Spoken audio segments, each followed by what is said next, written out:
all in favor of your winner by unanimous decision, Charlie Kingswood Suarez!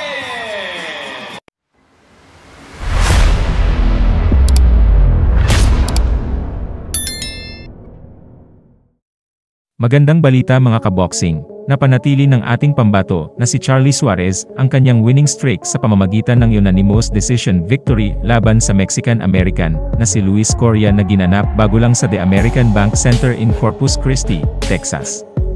Sa isang 10-round super featherweight showdown, nadiktahan ni Suarez ang halos buong laban. Pabor sa kanya ang lahat ng scores.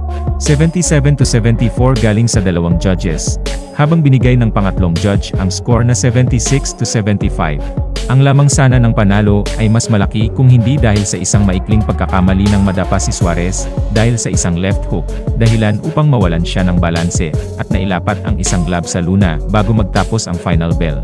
Ang panalong ito ay nagpapatibay sa ika-17 na sunod-sunod na panalo ni Suarez, kasama ang 9 knockouts, na nagpapatunay ng kanyang husay sa ring sa kanyang edad na 35 years old.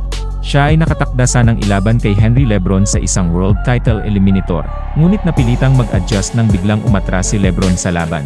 Si Coria na pumalit kay Henry Lebron, ay napatunayan na isang matibay na kalaban, ngunit ang versatile skill set ni Suarez ang nanaig sa huli. Bumagsak ang record ni Coria sa 15 wins, 7 losses na may kasamang 7 knockouts.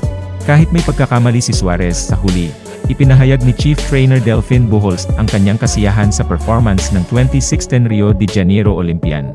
Binigyang diin ni Bujols ang kalusugan ni Suarez bilang prioridad upang tiyakin na handa siya para sa kanilang susunod na laban na nakatakda sa Hulyo o Agosto ayon sa pangako ng Top Rank Promotions. Si Suarez, naging 3-time Southeast Asian Games gold medalist, nagtimbang ng 131.8 pounds, medyo mas mabigat kaysa sa 131.7 pounds ni Coria sa opisyal na weigh-in nila noong Biyernes. Dahil sa aktibong status ni Suarez sa Philippine Army bilang private first class, sinabi ni Bujols na kailangan niyang bumalik sa Pilipinas bago bumalik sa Estados Unidos para mag-training sa Las Vegas. Ano ang masasabi niyo sa naging performance ni Charlie Suarez mga kaboxing? Handa na ba ito sa isang World Championship fight? I-comment na sa baba at babasahin natin. Pero bago yan, sana ay suportahan niyo ang ating munting channel sa pamamagitan ng pag-like, subscribe, at pindutin na rin ang notification bell para updated kayo pag may bago tayong upload na videos. Maraming salamat po.